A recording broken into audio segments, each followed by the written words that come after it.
It's hard to believe looking at this beautiful, restful place where angels stare down upon the bodies of our loved ones, helping to guide them to that next plane of existence.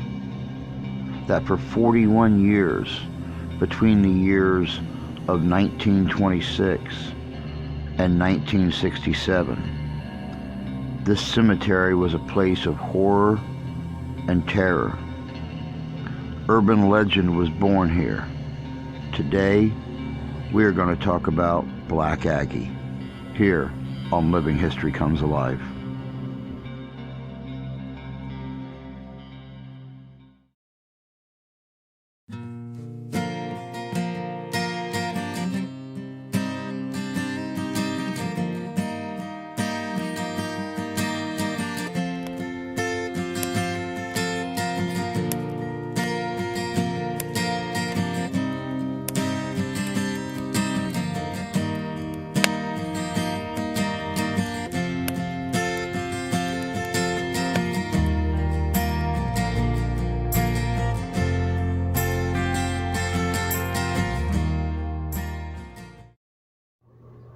It's Thursday, April 30th, and welcome to Living History Comes Alive. Black Aggie. What was she? First, you gotta know the origin of the story before I can tell you the story. Black Aggie was the name given by folklore to a statue of a mourning angel that was placed formerly on the grave of General Black Agnes in the Druid Ridge Cemetery of Pikeville, Maryland. The Black Aggie was an unauthorized reproduction created by Edward Ludwig Albert Posch of sculptor Augustus Saint Gaudens' 1891 sculpture simply called Grief. It was located at the Adams Memorial in the Rock Creek Cemetery in Washington, D.C. Now, Black Aggie is a statue of a somber angelic figure seated on a bench mourning, its face covered by a cowl or a hooded shroud. In 1926, upon the replica's installation on General Agnes's grave, it became surrounded by many urban legends, the most popular being that anyone spending the night in the lap of the statue would be haunted by the spirits of those buried there in that grave. Another popular urban legend was that Black Aggie would animate itself during the night, either by physically moving or by its eyes glowing a bright demonic red. In one instance, fraternities in the area would use the Black Aggie statue to bring in new members of the fraternity. And what they had to do was they would take two fraternity members and they would go into the cemetery and they would get on their knees in front of the statue as if praying to it. In one instance, two boys from a local fraternity had taken someone who was wanting to join their fraternity into the cemetery, and as he bowed in front of the statue, the boys were overcome with fear when they noticed that the statue was starting to move, and as the young man looked up, the statue grabbed him. He let out a scream as he was drawn in to the statue itself. The other two boys took off running, and local law enforcement found them, and when they went back to the cemetery, there laid the boy's body at the feet of the statue.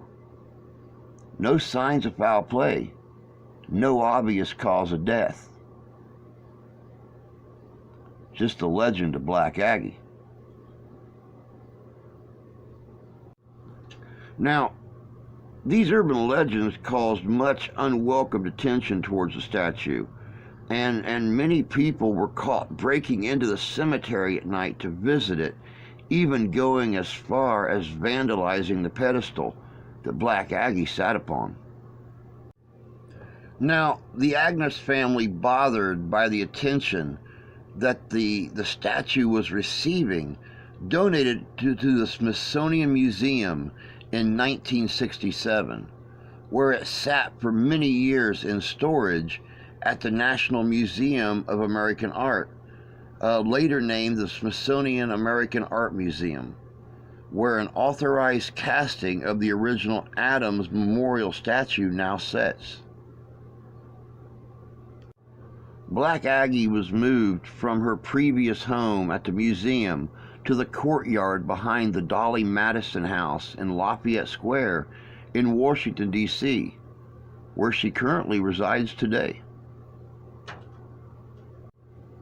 The bare blank pedestal where she formerly sat staring down, mourning, at the grave of General Felix Agnes still remains at the Druid Ridge Cemetery in Pikeville, Maryland. Another statue, similarly called the Black Agnes, is located at Green Mountain Cemetery in Montpelier, Vermont. This statue of a man sitting upright and covered in a shawl or a cloak, but his head is visible and he's looking upward, his eyes closed. Being made of copper instead of bronze, Black Agnes wears a beautiful green patina.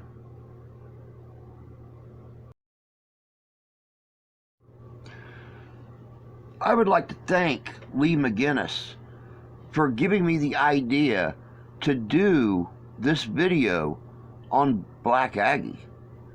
I tell everybody all the time with Living History Comes Alive, if you have a local legend or a myth or an urban legend from your neck of the woods and you would like us to do a video on it, feel free to get a hold of us. We're more than happy to look into your legends and your myths in your area of the country. It's an urban legend for a reason. It has struck an interest in your local area, so it's got to strike an interest in others. Thanks, Lee, for suggesting that video. I love it, dude. It was a great story. Don't forget, tonight, April 30th, Mark S. and I, another member of Living History Comes Alive, will be going out and investigating the Sumnerville Cemetery in Sumnerville, Michigan. It's a town that's only been around since 1820 or 1825. If you look online, it says the oldest grave in that cemetery is from the War of 1812. But no one lived there but the local Potawatomi tribe at that time. And there's been some investigating going on, and grave markers have been found from the Revolutionary War. I'm looking forward to this.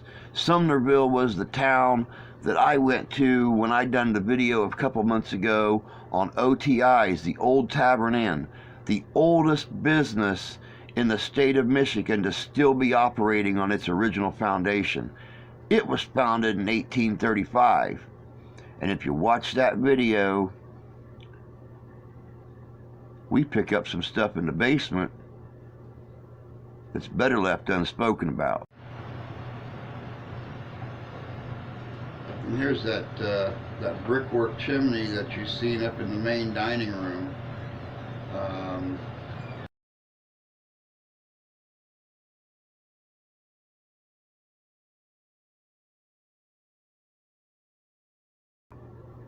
So we're going to check out this cemetery tonight, both before and after sunset. And we're going to see what we can find. As always, I'd like to ask you guys to please like, share, subscribe, comment. Definitely, definitely.